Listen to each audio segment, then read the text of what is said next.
All right, it's nice having you over there. Thank you, sir. Can we meet you? We want to know who you are and at least tell the audience of Writers Hotspot Connect a little bit about you. Okay, my name is Olayode Oluwatobi Moses, and I'm a graduate of Obafemi Awolowo University. I graduated 2013-2014 set, and I'm also done serving. And I'm just a cool guy. I go about my business. I've always had the notion not to work with anyone, so I guess that was what really prompted me into looking for means to just make money on my own before I stumbled on Fiverr and some other things. So that's just a bit of who I am. All right. Now, the first question I would like to throw to you is, how do you become a freelance writer? The journey started 2016, and that was during my service year because my school, mobilized me on time. So before then, I was involved in some small businesses until I went for service. I was introduced to freelancing by a friend. He was also a graduate of OAU, and we kind of stayed in the same compound. I served in Sokoto State. So while we were just talking was when he noticed that I kind of had the zeal and ability to write or to be expressive. I never knew that. I just used to write, and I just used to do little things like motivational talks and the likes. I used to do that while in school, but I never gave it any serious attention. I never knew. But this guy, while we're just talking, he just discovered the intellect, and he said, "What's up with Fiverr?" And I was like, "That was that." And he was like, "Okay." That will introduce me to the platform, that it makes a lot of sense, and I look like a very intelligent person that I should be able to make it there. And that was how it all started. Although I knew about Fiverr while in school, but I was trying to open up an account in my field, what I studied in school, architecture, all these AutoCAD designs and all that. That was what I was trying to do then, but I didn't get any job. So I just felt Fiverr is not for someone like me. Until this guy introduced me to it, and so when I started getting jobs that I discovered that, wow, that I've had this innate ability for a long time and I didn't know. So that was how it pretty much started. I was more like pushed by a friend to start. So, that's an exciting journey. Yeah. Now, the next question I would like to throw to you is, what has not been your earning curve over the years? And most of the people used to believe that the people that can make it are the people in oil and gas, banking. Now, can you give us your earning curve over the years? Can you give us any month-by-month breakdown of your earning over this year? Well, so far, at least from what Fiverr is showing me, I've made over $26,000 on Fiverr, and I think for the past 1 year, the least I've made is per month should be around $1,000. So sometimes I make over 2,000. I'm not sure I don't think I've made 3,000 in any month, but I do make. The least I've made, especially in tight months like December, January, February, has been 1,000. I think that's so exciting. Yeah. Now, what's one piece of advice you wish someone had given you when you were starting as a freelance writer? Well, I don't know if there's any advice that I would have been given that would work, because many of the things I got to start doing on Fiverr, I kind of self-taught myself, and I tried out a lot of things myself, did a lot of personal research, improved myself in the craft. So basically, I don't think there's anything really that I'm doing that I would have wished someone had probably told me earlier, because right from when I started to bid for jobs, Like I just kind of had the instinct of, because I'm someone who is a little bit psychological. I psychoanalyze things a lot and I psychoanalyze people. So I've always known within myself some of the best approaches to ask for bidding for some of the best approaches to bidding for jobs, and they really worked for me. It was all basically a personal thing because I devoted a lot of time to it, and I felt, although I did a lot of trial and error, but at the same time, I don't think there's anything anybody really taught me. I would say someone has taught me, or I wish someone has told me right from the start. I So hear apart from you. the little things that my friend put me through to setting up the account and what to do, where the buyer's request is, and basically I self-taught myself a lot of things. Yeah, when you were talking, I can hear you talking about bidding, securing clients. And that one will drive me to the next question. How can Okay. freelance writers scale up their earnings? Can you give us any practical steps to scaling a freelance business? Okay. Number one, I think the first thing everybody who likes to scale up their earnings should do is to believe in themselves. Even you have always said it too, and it's something I've always learned from that. It's always nice if you, especially if you are confident in your quality, the quality you offer. Well, that's one thing that has helped me actually, because there are some jobs that I've gotten that honestly I would never believe I would have gotten such jobs. When I started on Fiverr, I used to bid the normal $5 to 500 words. That was how it all started. In fact, I did a lot of free jobs from the start because, one of the ways I secured jobs and reviews from the start was asking or bidding jobs by telling clients that I would give them samples of that their niche. That I don't have personal samples that probably if a client wants a 50-page ebook, I might tell him I'll give him the first 5 pages for free for him to see that I can for him to say I can do the job, and after that I can pay for the rest.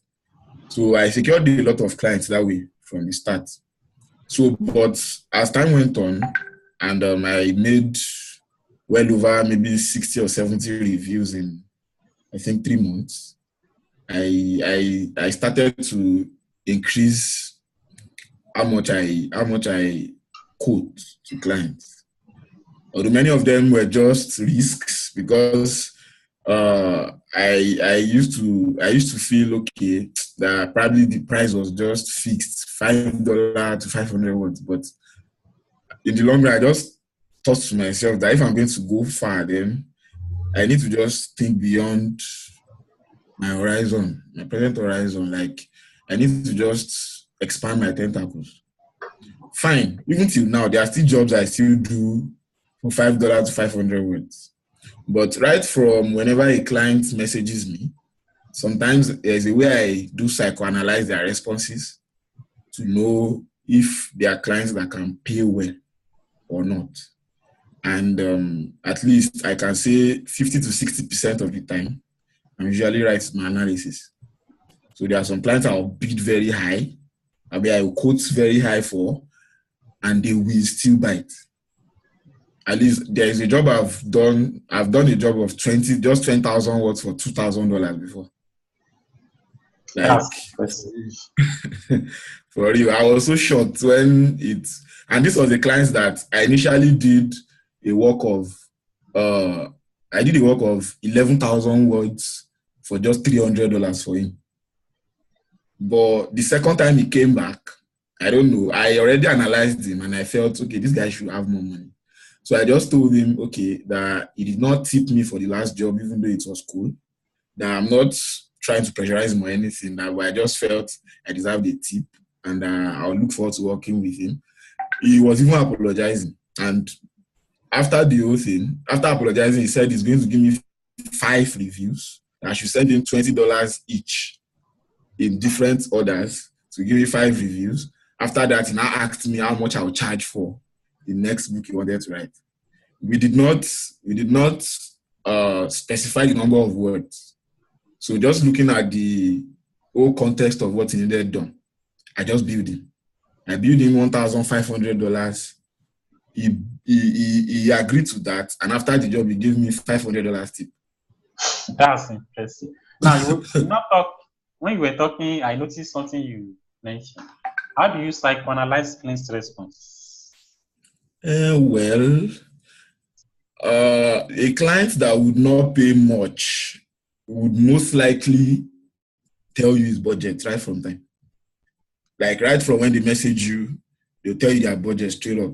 Okay, I need an article written on so my budget is this. You would know.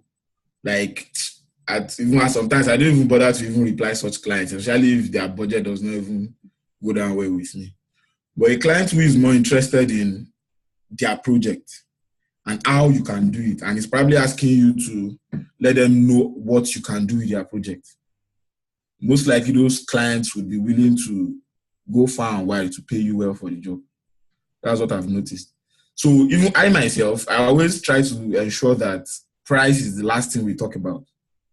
So right from whenever I'm messaged, I try to show the clients what I can do and how I'm going to do it. Like give them practical steps. Apart from showing my samples, I'll probably do a quick research on whatever it is the client is asking for, get a very good knowledge about it in maybe 3, 4, 5 minutes. Then I reply with practical steps, and I even come up with a short table of content that I would use for the book. So a client seeing that will be very happy that, wow, this person understands what I want. And it's just like I've already gotten the job. I still did that with a client recently because the guy messaged me. I was like, okay, I can do this job. You know, when he now started to say things like he's talking with other sellers and that my price seems to be a little bit high, then I try to come up with practical steps and table of content of what he needs. And he was very impressed.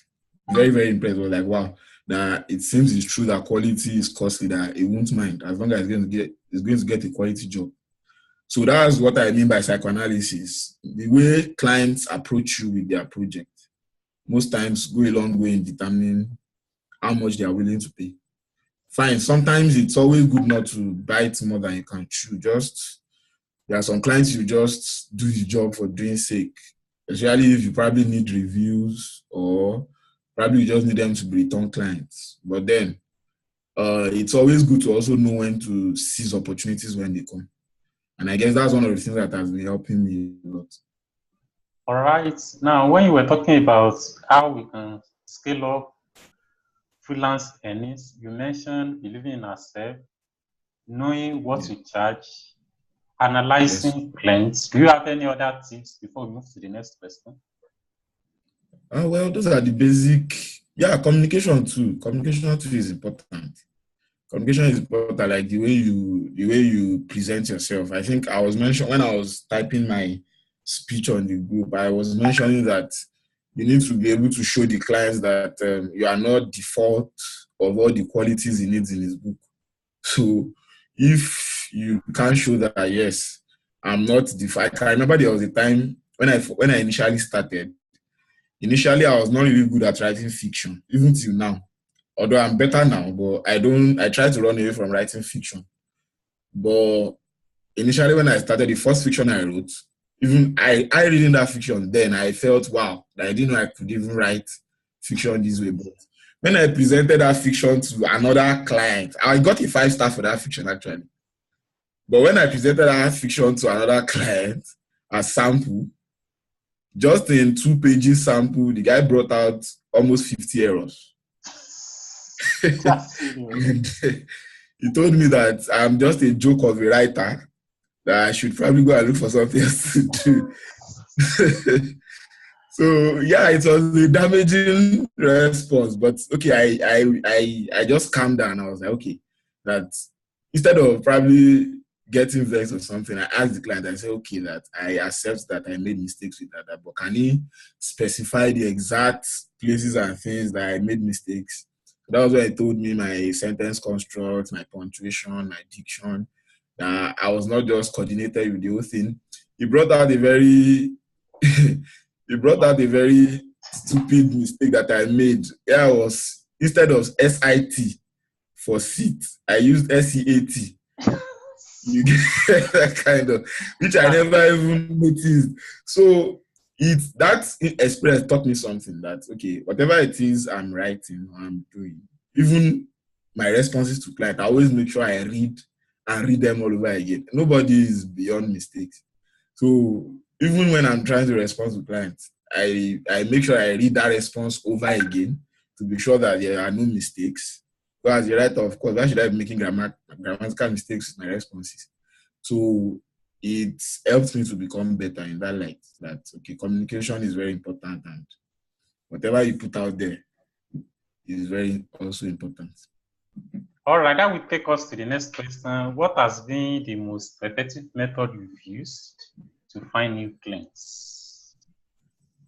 Okay, I think I've mentioned one earlier. That was the buyer's request.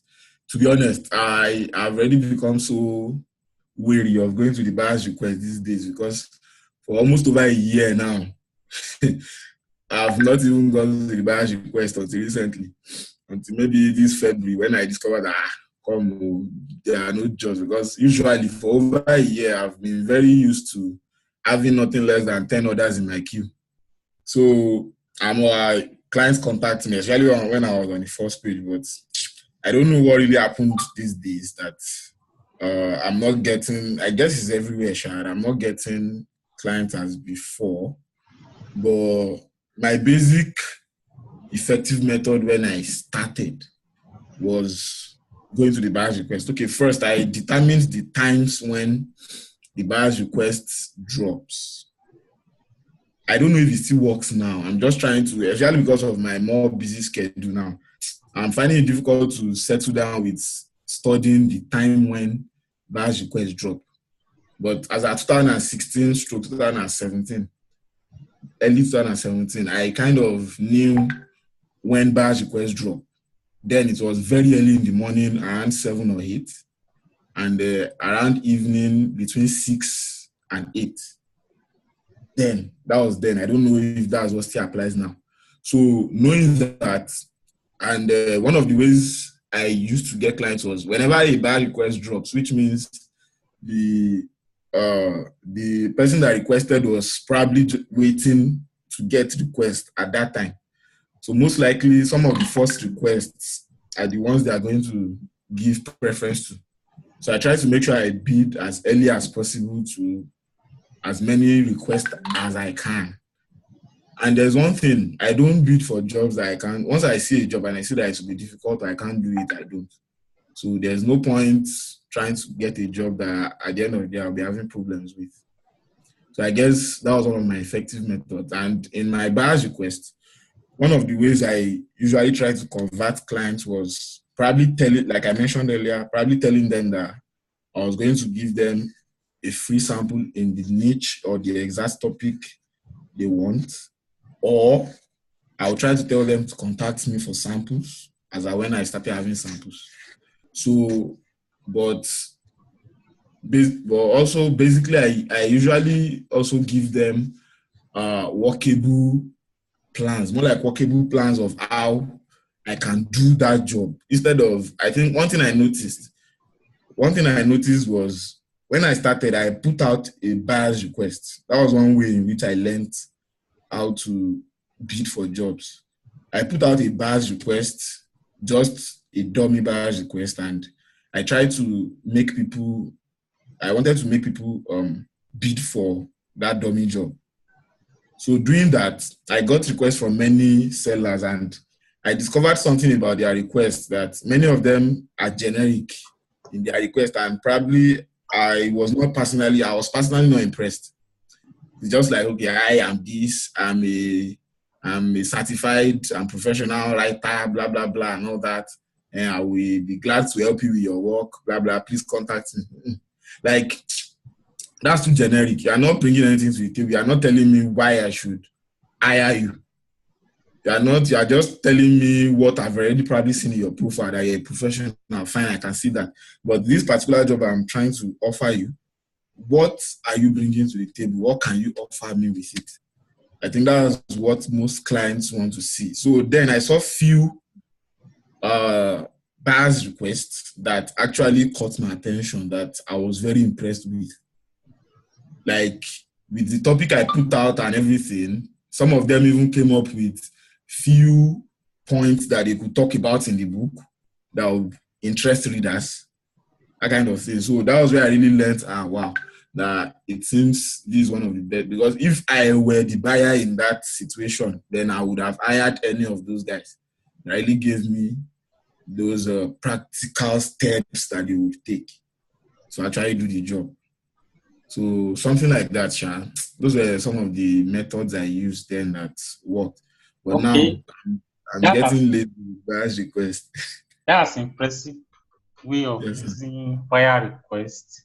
And Yeah. in a nutshell, if somebody wants to know the best way to utilize buyer request, put out a request and you will have so many responses from which you can see the very best for you.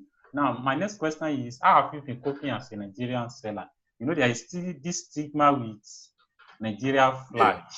Many people Yes, yes, used yes. to rate down anything Nigeria. Now, what has been your challenges? How have you been coping as a Nigerian seller? Well, I would say it has been number one. I would say it has been grace. No matter what one does, I never remove the God factor because there are many people that are better than me, honestly, that are not even close to wherever it is I am today. That's just the truth. But okay, when I became a Nigerian seller last year, was it May or April? At first, it was like, wow, this is the end of the world. Like, this is the end of. Yeah, even the person that opened the account for me just told me then that, see, guy, forget this account. This account is gone. Open a new account. I was like, man, this is just, I don't even know. But okay, one thing that just kept me going then was, my thought then was, because I think I had about 7 or 8 orders in queue as at when I got deported. So my thought then was, let me just finish these jobs and let me probably just close this account. That was when I was asking for anybody that would buy that would buy the account because I really wanted to just. But along the line, I now discovered that clients were more interested in the quality I had to offer. Like, okay, not even looking at the flag or anything.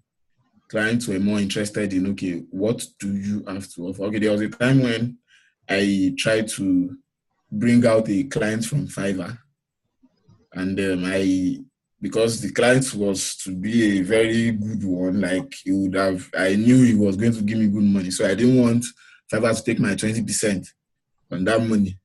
So in the midst, I in between one like document like that on a particular page, I just wrote him a short secret message there that, okay, you should contact me through my email for us to chat and all that.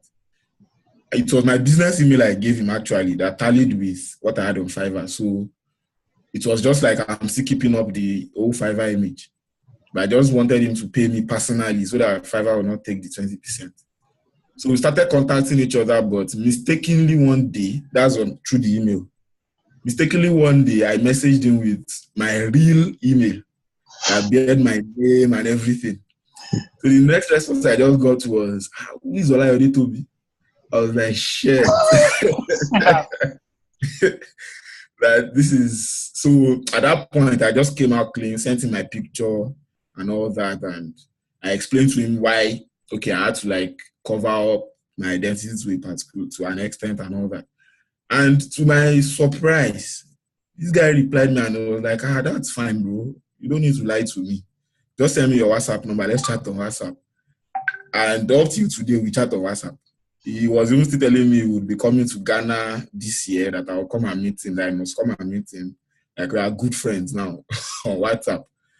It's just mind blowing that, okay, these guys, not all of them, although yes, there are some very crazy and dogmatic ones among them. I won't lie about that because those are some of the challenges I'm having.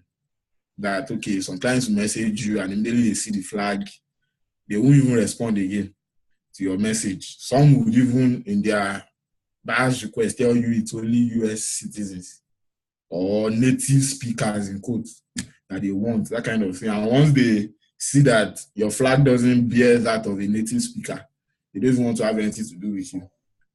But then I think Fiverr is a big world, is a big platform. Just like you have good people and bad people in the world, the same way you would have people that would still prefer quality over flag or anything. Yeah, those people are existing on Fiverr, and they made me majority of the money I've made on Fiverr so far between the time I was deported to this time. Like, I've just been lucky that those that have been contacting me are those that would see my gig being optimized, check through my reviews, and message me to know what I have to offer. So there are still clients like that. It wouldn't be fair to say if you are deported, I won't say just relax, you'll still get jobs or something. No. You still have to be able to show that this is what I can do, this is what I have to offer. But at the end of the day, it will be the percentage of people that believe more in the quality of job you have to offer that you will get. Those that are stereotyped, there's nothing you can do about it. That's one thing I believe. So, but then for those population that would still want, in fact, I even noticed that many of the clients I got to have between last year and now, at least almost half of them are not US citizens. Almost half of them. There are even some African countries that contacted me and wanted me to work for them, and they paid good money. Good money. There was one job I collected to proofread about 50,000 words for about $1,200. That's what I charged, and she paid. It was an African country. I've forgotten the country now. She paid that $1,000 for me to proofread 50,000 words, and I proofread the job. So it's, apart from the fact that I would say that it's God, that it's probably just making the right people to come, and I'll see what I have to offer and just you get. But at the end of the day, still, I think I just know that I believe the Fiverr community is just divided into the different types of people. So it now depends on how well you can sell yourself and your craft and your quality to reach out to the right population. So I think that's great. Now, there is this one challenge with most of the freelance writers I've always spoken with. Okay. It's about productivity. You know, there's this kind of feeling. You may have another last night, $150. We just sit down in the euphoria of, I'm having orders of $150, $500. It's meant for you to be done within 5 days. The first 2-3 days, you just sit down and relax. Now, when the clock is not ticking away, you now start a rat race of meeting up. So my next question will be, what's your top tip for increasing productivity as a freelance writer? Well, I would say that thing happens to everybody, including me. Sometimes too, I'll just get a job like that. Also, although I think the first thing people should do to increase their productivity is to know what they are capable of at each particular time. Now, if I sit down to want to write, I know for a fact that I can write up to 5,000 to 6,000 words in 5 to 6 hours. I know that. So sometimes if I'm given a job of 10,000 words, for example, I just know that, okay, highest 2 days, I'm done with this job. But one thing I try to do is to make sure that I don't give a client that 2 days. I don't tell the client I would complete the job in 2 days. No, I could even take as much as a week on that job to create that space for any other job that might come in between. Fine, if probably that's the only job I have, I could just start it. So maybe 1-2 hours per day, and I will just be doing it. But in a situation whereby you know you want to get many jobs, and probably you are being contacted by many clients to work for them, one thing I try to do is on each of my orders, I leave the allowance of days that I will use to complete each of those jobs in between.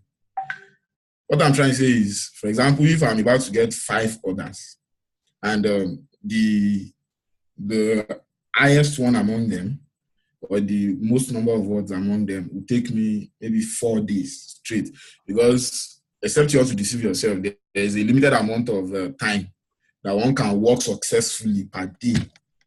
Like you sit down with your computer and say you want to work and you want to type 4-5.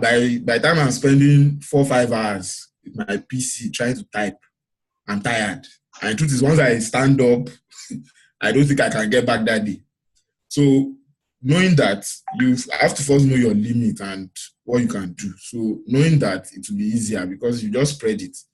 So if I know 4-5 days will take me to complete a job, whatever job I want to get, I'll make sure that previous job, I still allow that 4-5 days in between after I've submitted the one I'm just about to collect. Or after I collect this now, it will take me 5 days. I told the client 5 days. The next one that is coming, if it will take me 3 days, instead of saying 3 days, I will tell the client I'll take 8 days. Because I know the job I just collected will take me 5 days. So by the time I finish that job, I would have 3 days for the one I'm just collecting now. So that's one of the things that has made me to manage many orders at the same time. Apart from, I think that's even one of the things that also helped with my earning curve. Because at the end of the day, if I have 10 orders, then of course 10 orders of $100 each, that's 1,000. So which is a very good thing. But you just have to know your limits, what you can do, and the number of days you can do them. Don't collect jobs you can't do. Then even if you want to collect jobs that you can't do, be sure that you have someone that can do it. That's one of the things that helped me too, because I outsource. Out of probably 5 orders in queue, at least I could outsource maybe 2 or 3. And yes, one thing I do also that has always been helping me is also getting jobs that I can't even do myself, but I know or have someone that can do it. I try to create this chain of friends and co-workers in quotes. I don't see it as I'm employing anybody, but I even tell them we are partners in the whole business. It's just that I'm getting job for us both. So my part of the job is to probably chat with the client for as long as possible to get the job. And once I get it, like for example, I have someone that writes dissertations for me. Like whenever I get a dissertation job, fine, I've written dissertation, but right now I don't think I'm in the right frame of mind to start sitting down with dissertation. So, but the person I'm talking about is actively involved, is like an academic. Immediately after his BSc, he went to his MSc, he's presently doing his PhD. So anything dissertation, he's used to it. And he's someone that also wants to earn some money. So whenever I get dissertation, I get the job, and of course, after Fiverr removes their 20%, nothing stops us from sharing the money 50-50.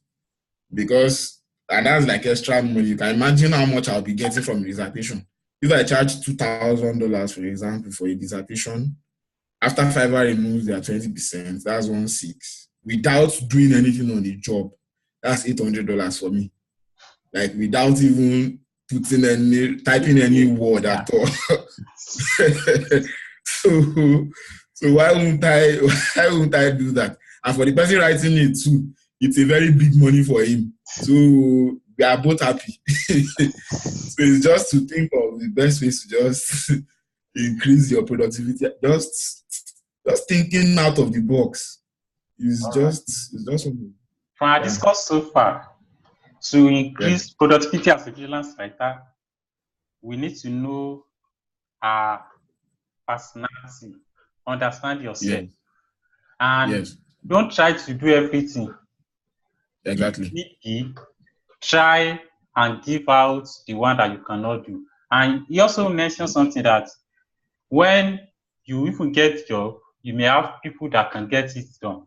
That way, you will leverage on the potentials of people around you You made them Yes. happy and you also profit at the same time. That will take us to Yes. the next question. What advice will you give other aspiring freelance writers who want to make money in freelance writing? Um. Okay. I think the first thing I will tell anybody that wants to go into freelance writing is they need to first know if they can do it. I think that's one thing that is affecting most freelance writers out there. And why do I say this? Okay, I've tried to outsource jobs to many people. And if there's anything I do before I start working with someone, I try to see, okay, you say you can write, then write, let me see. And submitting your sample in quotes, I would be seeing so many things that doesn't even relate to it's just like every other normal person putting pen on paper and just writing something. There's nothing really special about what you are writing that would want to make me say, okay, you're a writer. I think if there is any best form of writing, that's conversational writing. For your write to be conversational, to engage the writer with the ways you join your words together, with the way you, of course, the correct grammar and the punctuation, all those are important. But at the same time, if you don't really have what it takes to write, some people feel writing is just all about, okay, you see something somewhere, or probably you just go to the internet, research on the topic, then you just start probably writing, defining, that kind of thing. Before you know it, some people feel writing is all about, or that's one of the things that helped me actually. I got to write a lot of term papers in school, but at the same time, general writing, especially the kind of writing that most clients require, articles, ebooks, and the likes. Sorry, can we pause this? Is it possible? Can pause. Okay, yeah. So, uh, you are asked to write on a particular topic, and I think there was a time I asked a guy to send me samples, and the way it just started is from Oxford Dictionary definition. This is this one and that one. In secondary school essays. Yeah, so it's not all about, okay, I can just write good English. No. It has to be. That's why I said, okay, writing has not really been a passion for me, but it's just a talent. I'm usually a normally funny person. So the way I get to use words, I just discovered that, okay, I can just think well around words and when I was in school, I used to be very involved with fellowship activities and all that. So whenever I get to address people, I have that innate ability to just make people laugh, engage people in the discussion and all that. So it was very easy for me to bring that into my writing. That was just it. So you have to first know that, yes, you can do it. It's not just about everybody's doing it or I can write good English. No, like this is something I'm born with. That's one of the advice I will give to anybody trying to venture into freelance writing. Then, secondly, if you can do it, then just do it. That's just it. Like, if you know you can do it, then just go for it and prove to whoever it is you're working with that you can do it. Just do it. Then another advice I'll give them is, okay, they should try to be calm, not to shoot beyond their tentacles at first. There's whatever it is that one is going to build takes time. From the screenshot I sent to the group, you see that I've been a level 2 seller since maybe I think I started ending of June and I became a level 2 seller by September. That's in 2016. So, but with all the jobs I've done since then till now, like it's now that they felt, yes, I'm now qualified to become a top rated seller. Like whatever would come out good takes time. I discovered this very excessive rush among us youth to want to just get there as soon as possible and as fast as possible. And it doesn't work that way to me. I don't. In fact, it's just until recently that I also started buying reviews. Like out of the 300 reviews I presently have, over 300 reviews I presently have on my account, I don't think I've bought up to 15 reviews That's it. out of over that 300. Yeah, like I just didn't used to believe in that. I just didn't used to believe in it. So I feel if you have what it takes and you are doing all you can to put it out there, then the sky is just a stepping stone, a step at a time. They would actually get there. Then one of the advice I'll give them is they should never stop improving on their craft. They should never stop improving on their craft. You know, I mentioned something, I told you a story earlier of how a client rubbished a two-page sample I sent him. Actually, that experience launched me into a lot of research and fiction. I went online, started reading a lot about fiction and how to write fiction, the right punctuations to use, the best ways to combine to be more creative with fiction and all that. Yes, I know I did a lot of research about it. So, and before I knew it, writing 1, 2, 3 more fiction writings, I discovered that yes, I'm getting better. So I would say writers should not just rest on their words that yes, I've gotten to a very good point in my writing. Even till now, I'm still learning. There are still many things I get to learn from each of the writing experiences I have. So it's never an ending learning curve. It always continues. Creativity, continuous learning. Yes, that's one thing. Let me separate creativity as a point on its own. Yeah, like a writer has to be highly creative. That's what I was talking to one of our group members. I was asking me through my PM, what's up, how can he do it and all that. And I told him, see, creativity is just like clients wants to see this. Wow, this person is thinking more than normal. Like for example, there's this present job I'm working on. The client asked me to write a 5,000 words ebook on. He didn't even give me a topic per se. He just told me some of the points he wants to see in those days. Like, and I told him, I said, okay, that he should give me a few hours that I'll come up with a table of content. And in that table of content, while I was just writing, okay, the book will be talking about how how human beings can generally improve on themselves. Like how fine amidst everything that the world is throwing at us humans. It's a motivational book. How can we really, what are the practical steps we can really take to uh, to actually achieve our dreams as humans? So there was a part in that table of content that I know that was what got me the job. I am very sure, even though my quote was probably the highest. I said something, I might not even remember vividly because I have not started doing the job. I still have about 7 days with it, so I'm still lazy. I said something like the 3 P's road to success. The 3 P's. I just came up with words that starts with the letter P.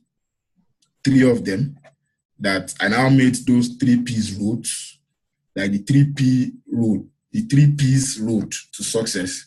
That was one subheading. So the next subheading was now the 4C's drivers to the 3P roads to success. I don't know if I'm making. That's pretty good. Yeah, I don't know if I'm making. That's what I'm saying. So immediately the client saw that, was like, wow, I specifically like what you did with those 3P's and the 4C's.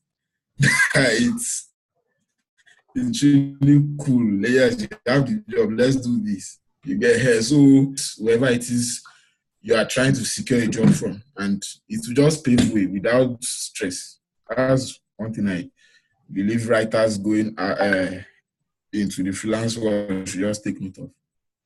So I guess those are the basic things I can remember for now.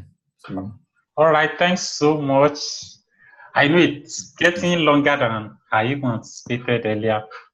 Now, as a way to round up, I would like to ask this question. What advice do you have Yeah. for freelance writer in 2018? You know, Fiverr is totally new. Changing. A lot of Yeah, changes seriously. here and there. Now, beyond Fiverr, freelance writing generally, what advice can you give to freelance writer in 2018? Okay, the truth is, personally, I've not had it all figured out yet myself.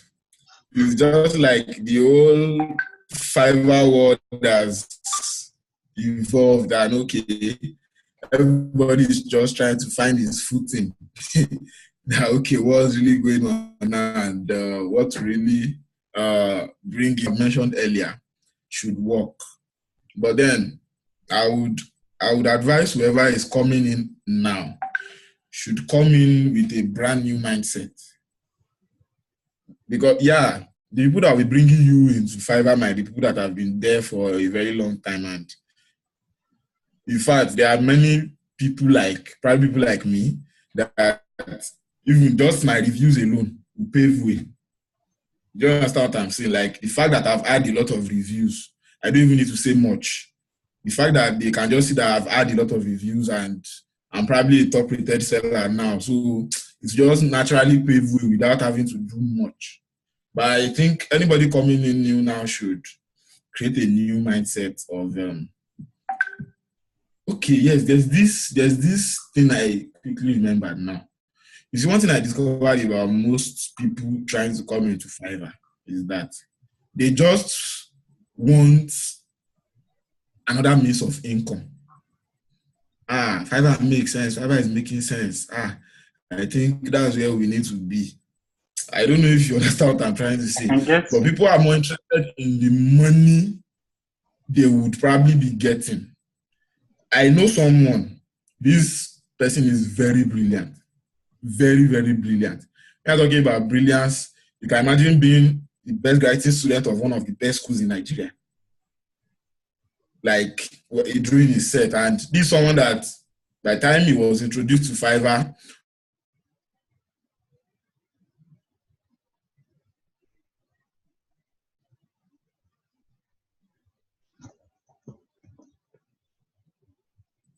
yeah, you can go ahead. okay, so I think I remember what I was trying to say was what people are bringing to the game is not really the hard work or what they have to offer per se to clients. They are very much fine. The money is the basic reason why everybody is wanting to do Fiverr, but people are seeing Fiverr like, how do I put it? It's just like the way I see it now is that people are seeing Fiverr as something like MMM. Get rich quick. That when like okay, there's money in this thing, let's go there. And they have no idea that it doesn't work that way. So even if you are coming with that mindset right from the scratch, I can remember I entered Fiverr with this enthusiasm of, yes, I just want to change my status to an extent. I never even knew I was going to go this far, honestly. That's the truth. I just came in with that, yes, I could be hardworking, I can be hardworking, and I want to prove it.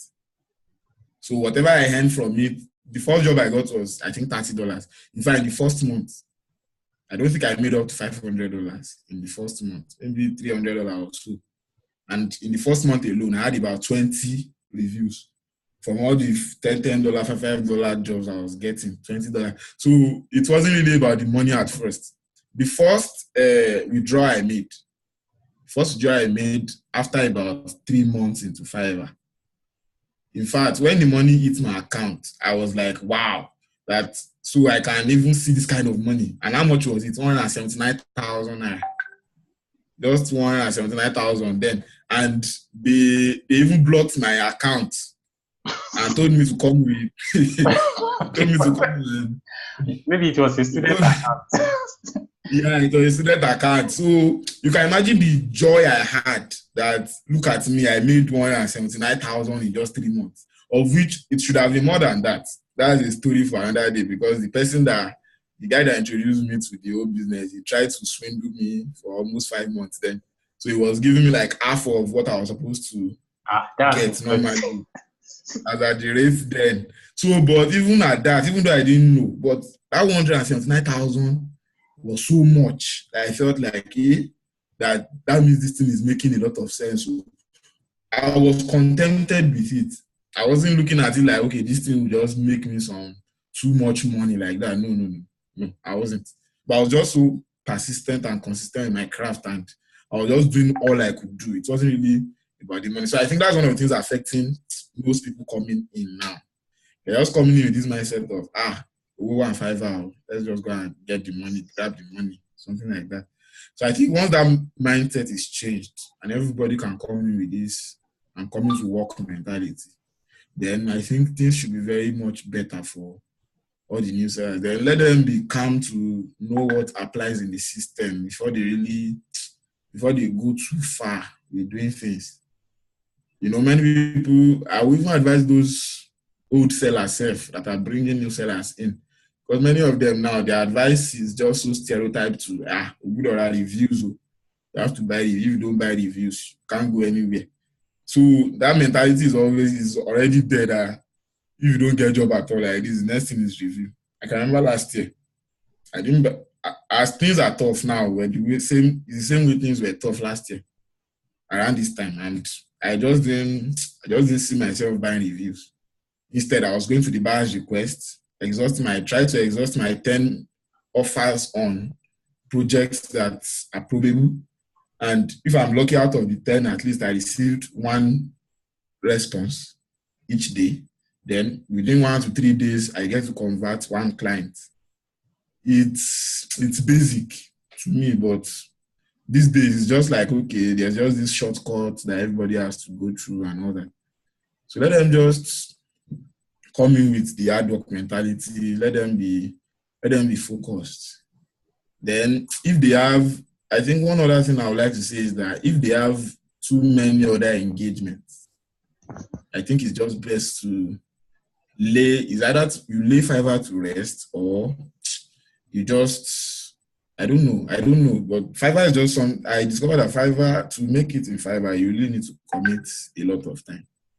And I was still telling that to someone that messaged me personally. Fiverr almost cost me my NYC certificate. That's the truth. It almost cost me my NYC certificate. And in fact, at the end of the day, it was only the NYC certificate I was able to collect. My CDS refused to give me certificate. My PPA refused to give me certificate. So by the end of the day, I was one that knows what I was looking for, and I knew that certificate, if it won't be useless at the end, so I didn't care. I hardly went to CDS, hardly attended classes to go and teach. I had a lot of problems with my principal and all that. I know someone that has had an extra year because of Fiverr, and he's also a big shot Fiverr person.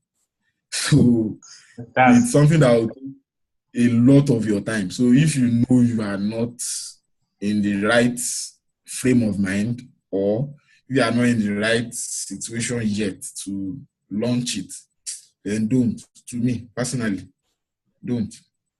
There's one of my younger brothers like that I also advise the same way. He has also been on my neck that, bro, he's in 200 level now. Bro, to be now, let me do this, I can do it, I can. See, I'm not saying you can't do it, but the truth is, you would have a lot of problem with your studies. Okay.